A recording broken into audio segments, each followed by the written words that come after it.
ஒரு மனுஷனுக்கு எப்படியாவது பணக்காரன் ஆகணும் அப்படின்னு சொல்லி ஆசை. அந்த பணக்காரன் ஆகணுங்கிற அந்த வெறியில கொஞ்ச நாள்ல பணக்காரனும் ஆயிட்டான்.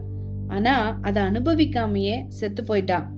ஆனா அவ தன்னோட ஆசைய பக்கத்துல இருந்த தன்னோட ஃப்ரெண்ட்ஸ் கிட்ட ஏற்கனவே சொல்லி வச்சிருந்தா.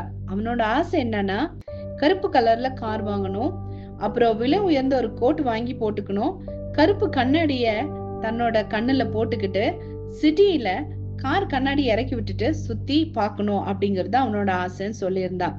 அதனால சொந்தக்காரங்க எல்லாம் சேர்ந்து இப்ப ஒரு பிளான் பண்றாங்க. இந்த ஆள் உயிரோடு இருக்கும்போது இத பண்ணணும்னு நினைச்சான், ஆனா இப்ப அவனால முடியல.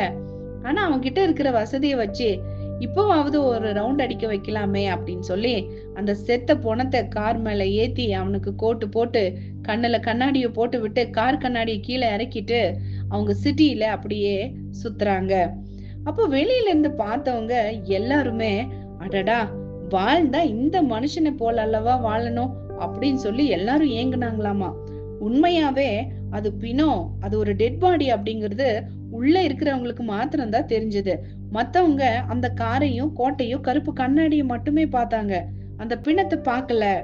அதே போல தாங்க இன்னைக்கு நம்மள சுற்றி இருக்கிற மனுஷங்க கூட வசதியா இருக்கிறத பார்த்துட்டு நம்ம நினைக்கிறோம், ஆஹா அப்படின்னு சொல்லி வாயை பொளக்குறோம், வாழ்ந்தா இவங்க மாதிரி வாழணும்னு நினைக்கிறோம். ஆனா உண்மையாவே அவங்களோட நிலைமைய கொஞ்சம் எட்டி பார்த்தாக்கா, ஒரு பாஸ்ட் இப்படி சொல்றாரு, அவங்களோட கண்ணாடி மாளிகை எட்டி பார்த்தா வீட்டுக்குள்ள தரையில இருக்கிற மார்பிள்ஸ்ல எண்ணெய் ஊத்தி இருக்குது அப்படின்னு ஒரு பாஸ்ட் சொல்றாரு. எந்த நேரத்திலயும் அவங்க நடக்க ஆரம்பிக்கும் போது கீழே தடுமாறி விழுவாங்க, விழுந்தா திரும்ப எழ முடியாதபடி விழுந்து போவாங்க அப்படின்னு சொல்லி.